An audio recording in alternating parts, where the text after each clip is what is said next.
जम्मू कश्मीर के पहलगाम आतंकवादी हमले में 28 भारतीयों की हत्या के बाद देश के प्रधानमंत्री नरेंद्र मोदी ने बिहार की जमीन से आतंकवादी और पाकिस्तान पर जंग का ऐलान कर दिया था।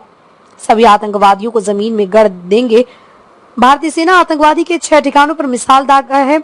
वहीं बेगूसराय नगर निगम के वार्ड नंबर 35 अल्पसंख्यक बाहुल्य इलाका नवाब चौक पर कल सरकार के द्वारा किए गए ऑपरेशन एयर स्ट्राइक, जिसका नाम ऑपरेशन सिंदूर दिया गया, उसकी कामयाबी को लेकर लोगों में उत्साह देखा गया। नवाब चौक पर नौजवानों ने जहां पटाखे छोड़े, वहीं दूसरी लोगों ने एक दूसरे को मिठाइयां खिलाई और इस मौके पर खुशी का इजहार किया, क्योंकि लोगों को लगता है कि जब भारतीय सेना की तरफ से जवाबी कार्रवाई की गई, ये कार्रवाई बहुत जरूरी है और इससे हम लोग आतंकवाद को खत्म करने की कोशिश करेंगे। और लोगों ने कहा आतंकवाद को जड़ से समाप्त करना चाहिए। इसके साथ ही पाकिस्तान मुर्दाबाद, भारतीय सेना जिंदाबाद, भारत जिंदाबाद और हिंदुस्तानी सेना के जयकारे के नारे के से जवाब नवाब चौक गूंज उठा। आतंकवाद मुर्दाबाद के भी जोरदार नारे लगाए गए। इस मौके पर स्थानीय पार्षद डॉक्टर शगुफ्ता ताजवर, हाफिज नूरुल्लाह साहब, हाफिज असद मुर्तजा, दीपू आलम, हाफिज निहाल, उनके साथ ही दर्जनों अल्पसंख्यक लोगों ने अपना इजहार ख्याल और किया और खुशी का मुजाहिरा किया। बेगूसराय से मोहम्मद नबी आलम की रिपोर्ट। इस्लाम वो मजहब है,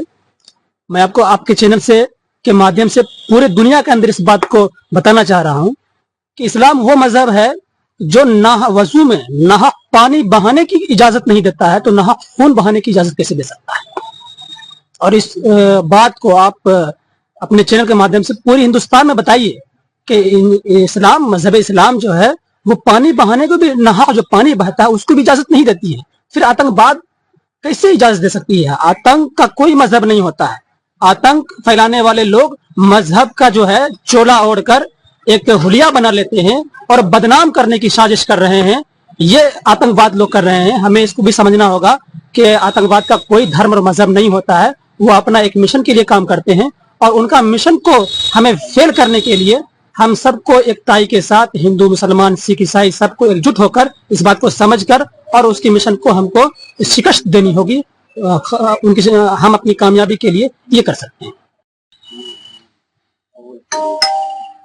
भारतीय सेना को क्या बोलना चाहिए?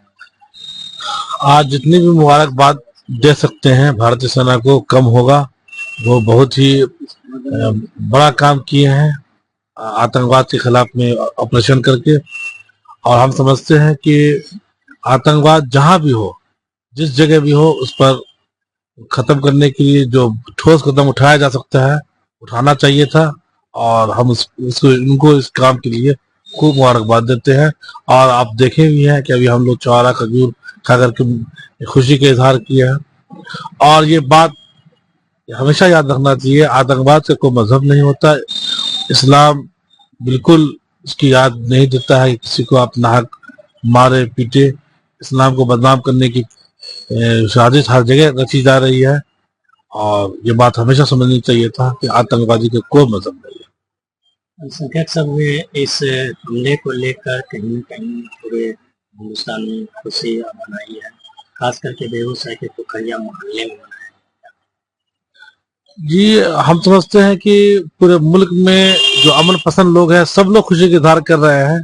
अब कमो बेश चैनल पर नहीं आ पा रहे हैं, जो आ रहे हैं तो देखिए रहे खुशी का। आप खुशी क्यों न करें, हमारे सेना बहादुरी का काम किए हैं, ये कम खुशी की बात है। इसलिए खुशी का इजहार सब लोग कर रहे हैं। कहीं ना कहीं वो लोग नहीं पहुंच पा रहे हैं चैनल वाले, हर जगह खुशी का माहौल है। अब इस सिलसिले में गृह मंत्रालय क्या करती है, भारत सरकार क्या करती है, तो वो तो खुद बताएंगे। हम तो बस इतना ही कह सकते हैं कि पाकिस्तान धमकी दे रहा है इंडिया को। आप इस तरह के बयान को किस तरह आप देखते हैं? हम तो यही कह रहे हैं कि भारत सरकार क्या एक्शन लेती है इस पर। हम समझते हैं कि आतंकवाद को खत्म करने के लिए मुकम्मल ठोस कदम उठाना चाहिए। और एक बात जरूर कह देना चाहेंगे हम कि आतंकवाद के सिलसिले में जो खत्म करने के मिशन जो छेड़े हैं उसको मुकम्मल खत्म करके ही पीछे हटा जाए, कुचल दिया जाए आतंकवाद को। और उसके बाद बिल्कुल इसमें किसी के साथ कोई समझौता नहीं किया जाए। और साथ ही साथ कोई भी पार्टी के लोग, कोई व्यक्ति, कोई आम पब्लिक इसको सियासी रुख कभी नहीं दे, तभी तो हम आतंकवाद को खत्म कर सकते हैं। अब कुछ लोग सियासी रुख देंगे या